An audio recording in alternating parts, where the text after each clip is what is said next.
picture. Red dirt stretching to the horizon in every direction. No roads, no fences, nothing, but spinifex and silence for 100 kilometers. Then, in the middle of all that emptiness, a wall of stones, someone built on purpose, a structure that shouldn't be there, according to everything we thought we knew about the people who first called this continent home. Australia's outback has a reputation for being empty. It isn't. Scattered across the deserts, river systems, volcanic plains and sandstone gorges are dozens of constructions archaeologists are still arguing about.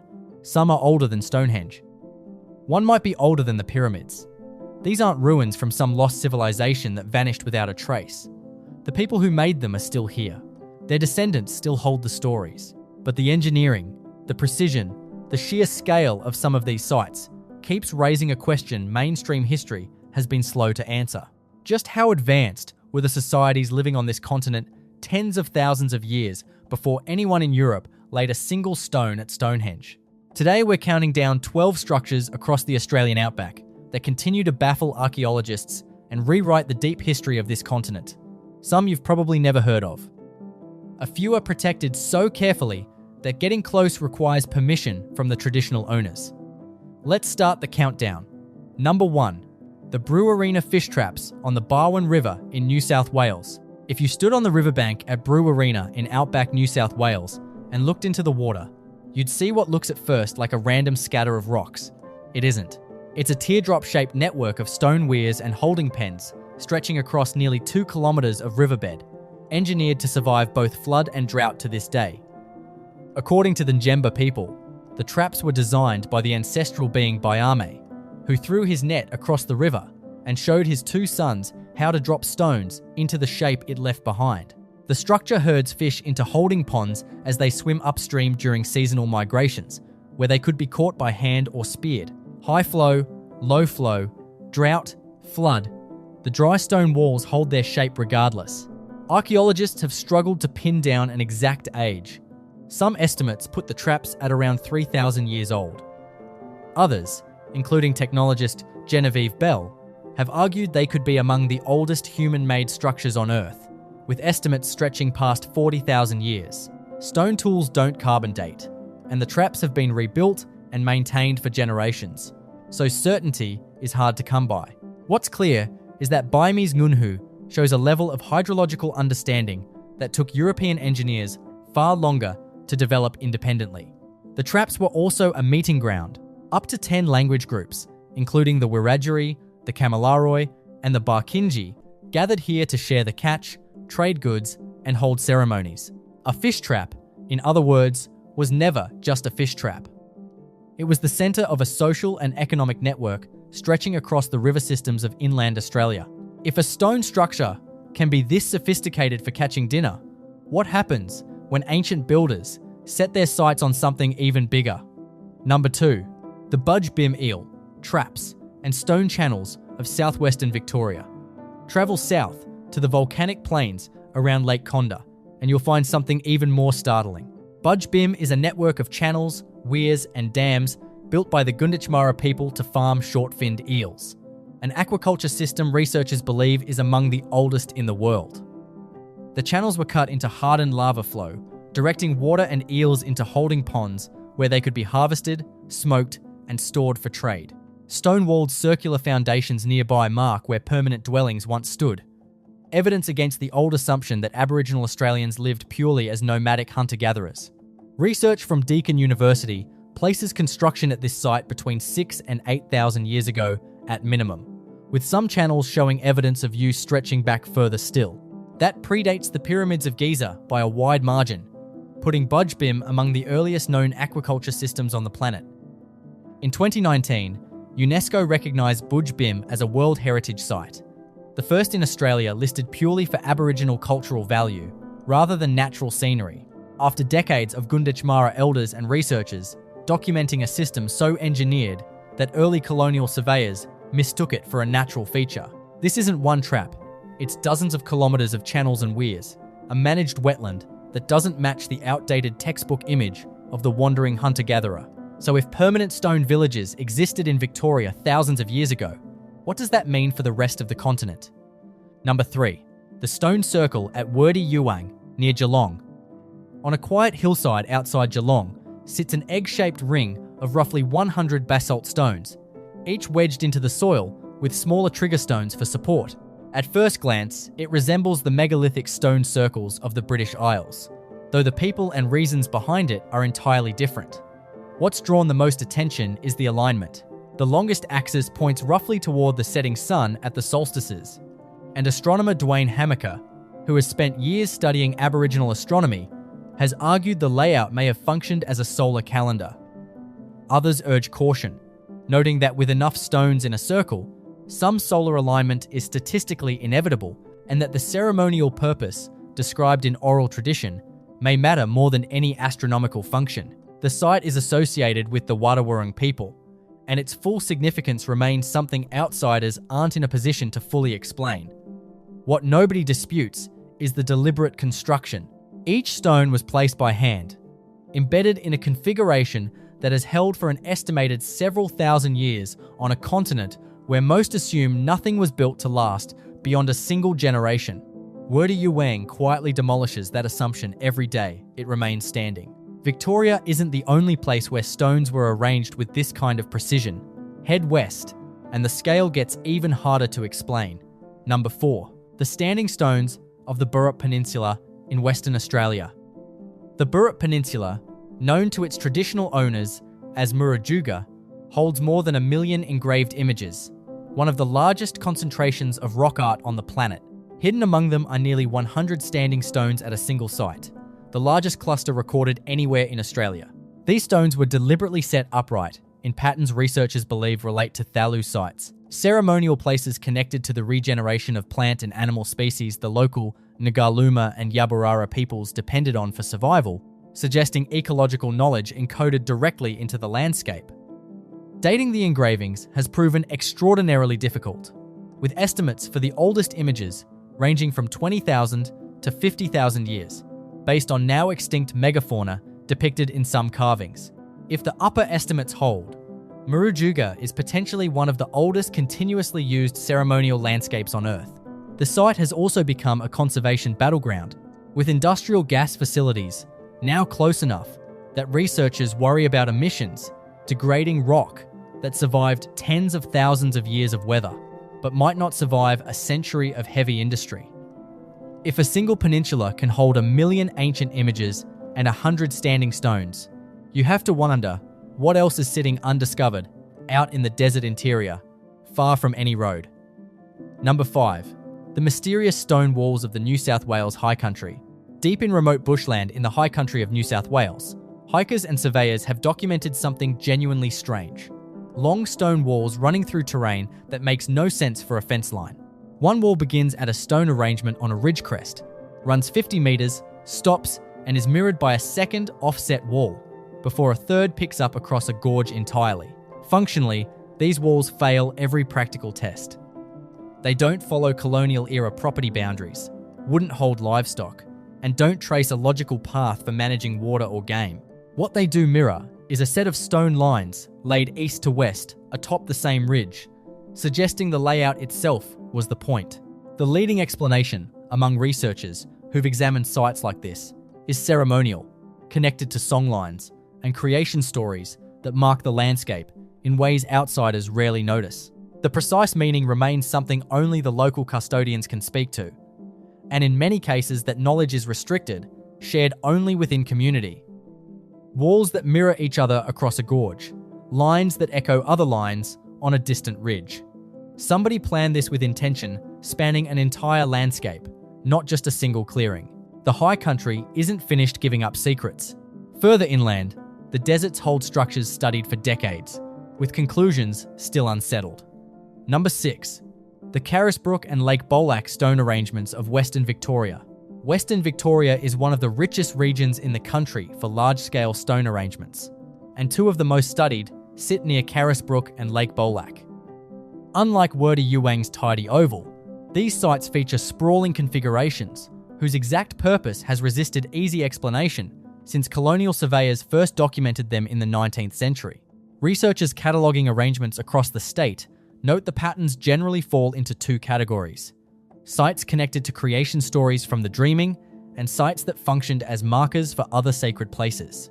A 2018 study in the journal Australian Archaeology, led by researcher Ian McNiven, noted that despite how widespread these arrangements are, they remain an understudied site type, their distribution and meaning still poorly documented. The stones last for millennia, but unlike a written inscription, a stone arrangement doesn't explain itself. Without the oral tradition that originally accompanied it, the meaning can become unrecoverable, even to descendant communities, if that chain breaks. That fragility, meaning lost even when the stones survive forever, becomes even more haunting at our next site, where colonial history nearly erased the story entirely. Number 7. The Stonehouse village of High Cliffy Island, Western Australia. Off the remote Kimberley coast, on a small island called Wurdi, or High Cliffy Island, archaeologist Sue O'Connor documented a genuine settlement of stone houses, dozens of circular dwellings, built from quartz, sandstone, designed for permanent or semi-permanent occupation. This wasn't a temporary camp. The Yawujibaya people built actual stone houses here. Walls substantial enough to survive for archaeologists to study, evidence of a settled coastal community, structurally similar to stone villages found elsewhere in the world.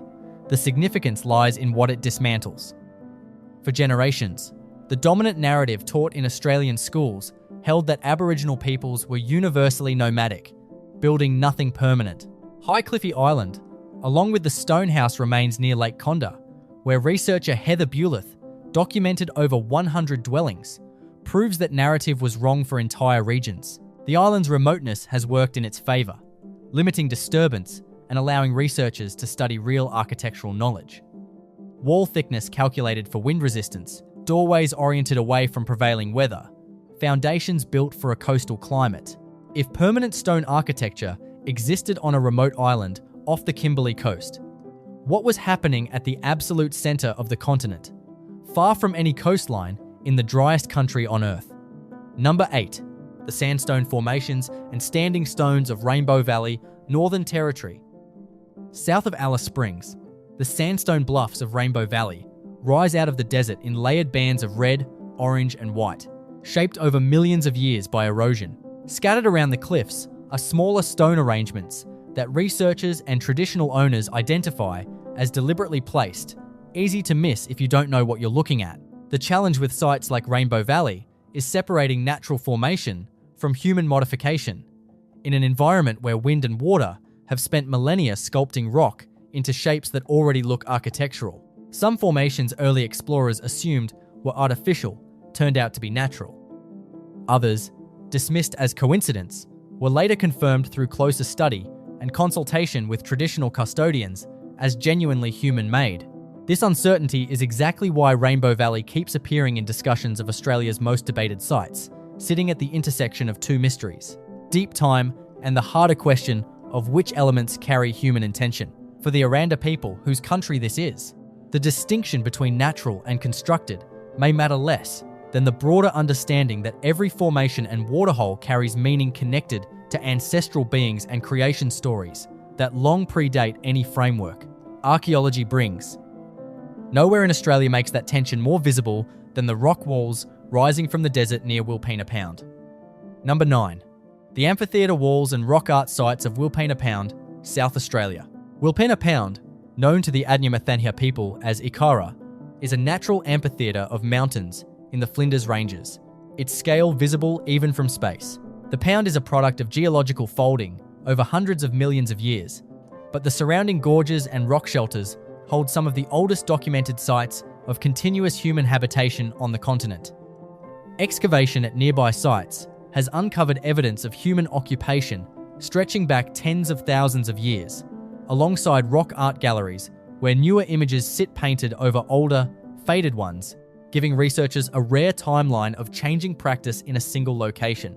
For the Adnyamathanha people, Ikara holds deep significance in the Yura Muda, the creation stories explaining how the landscape came to be. The story of two giant serpents forming the pound's curved walls isn't presented as metaphor, it's the explanation, carrying the same authority geology carries in a different framework. What makes Wilpena Pound relevant here is the human modification layered onto an already extraordinary landform. Rock art, grinding grooves, worn by generations of tool sharpening, and ceremonial sites whose exact age remains only partially documented after a century of academic interest. This entire region functions as a kind of open-air archive, layers of human presence stacked on top of geological time. For sheer engineering ambition though, almost nothing compares to what's hidden in the gorges further north. Number 10. The grinding grooves and quarry sites of Central Australia. Across the deserts of Central Australia, in regions managed jointly by Aboriginal communities and researchers, sites have been documented containing extensive stone quarries, circular arrangements, and worn channels that researchers initially struggled to date. Drone mapping projects with local elders have revealed formations spread across thousands of square kilometres, circular walls, enclosures, and channels suggesting organised planning rather than incidental accumulation. Some dating estimates stretch back 9 to 11,000 years, before the completion of the Great Pyramid. The controversy isn't whether these sites exist, that's well documented. It's interpretation, how organised the underlying society needed to be to produce this scale of construction, and whether the old assumption of universal nomadism needs revising regionally rather than applied as a single rule for the whole continent. Some researchers propose evidence at certain sites points toward proto-agricultural practices, deliberate management of native grains and tubers that blurs the line traditionally drawn between hunter-gatherer and agricultural societies. If confirmed at scale, parts of Australia were experimenting with food production on a timeline rivaling the earliest agricultural societies anywhere. Given the sacred status of many locations, specific coordinates are deliberately withheld from public record, protected by traditional law and heritage legislation. That secrecy protects the sites, but it also means the full picture stays known only to the communities entrusted with their care. That tension between scientific curiosity and the right of traditional owners to control sacred knowledge becomes the central story at our next site, one of the most photographed and least understood landmarks in the country. Number 11, Uluru and Kata Tjuta, Northern Territory. Everyone recognises Uluru on site. Fewer understand what's actually happening on and around it.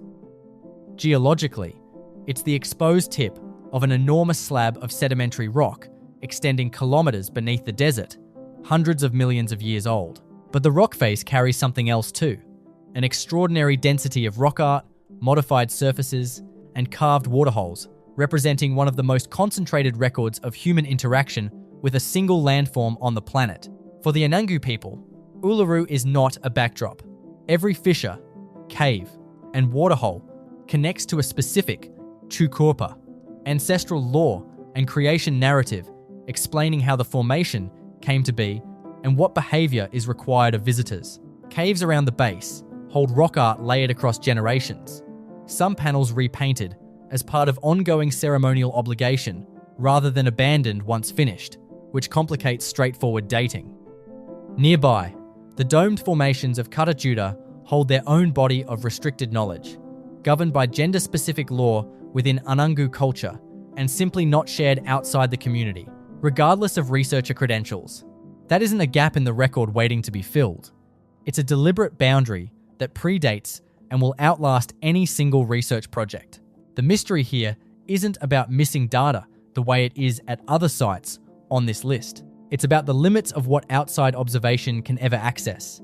A reminder that some structures aren't unexplained because the answer is lost. They're unexplained because the answer was never meant to be public. That distinction matters enormously as we arrive at our final entry, a site whose true-scale archaeologists are still only beginning to map. Number 12, the Lake Mungo lunette and the footprints of Willandra. In far western New South Wales, the dry lakebed of Lake Mungo doesn't look like much from a distance, just a crescent-shaped ridge of sand and clay called a lunette, rising from a basin dry for thousands of years. Beneath that unassuming surface lies one of the most significant archaeological records on Earth. Erosion at Mungo exposed the remains of Mungo man and Mungo lady, among the oldest human remains found outside Africa, alongside ritual burial practices, including cremation, dated to roughly 40,000 years ago. Nearby, more than 700 fossilized human footprints preserved in ancient clay were uncovered in 2003, the largest collection of Ice Age human trackways in the world. What makes Mungo a structure on this list, rather than simply a fossil site, is the deliberate human modification archaeologists have identified across the lunette. Hearths, middens, tool working sites, and burial arrangements showing intentional placement across an almost incomprehensible span of time. The footprints alone tell a story no written record could capture. Researchers have traced what appears to be a one-legged man, hopping alongside companions, the running stride of a group moving at speed, the smaller prints of children weaving between adults. 42,000 years later, you can still trace the exact path their feet took across wet clay, one ordinary afternoon. For the Parkanti, Nyampa, and Muthi peoples, custodians of the Willandra Lakes region, Mungo isn't a mystery to be solved. It's an unbroken connection to ancestors buried in this exact place, tens of thousands of years before anyone thought to ask whether ancient Australians were capable of complex spiritual practice. The footprints, the hearths, the burials, all answer that question, even as researchers refine the finer details of dating. So after 12 sites, from a fish trap engineered to outlast floods to footprints preserved by accident in drying clay, what's the actual takeaway? It isn't that Australia is hiding some lost civilization waiting to be uncovered. The people who built these structures never left. Their descendants still hold the stories, still manage the land, still decide, correctly, what knowledge is appropriate to share with outsiders. What these 12 structures actually challenge is a narrower, more recent idea, the colonial-era assumption that Aboriginal Australians were simple, unchanging, and incapable of large-scale engineering or settled life. Stone fish traps that survived 10,000 years of flood and drought say otherwise. Eel aquaculture, older than the pyramids, says otherwise. Permanent stone villages on remote islands say otherwise.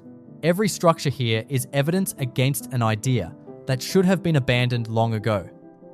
The real mystery isn't how these things were built. Archaeologists increasingly understand the engineering, the seasonal knowledge, the generational planning behind them. The real mystery is how much evidence sat hidden in plain sight, dismissed by outside observers who simply weren't willing to look closely enough or listen carefully enough to the people who'd known the answers all along.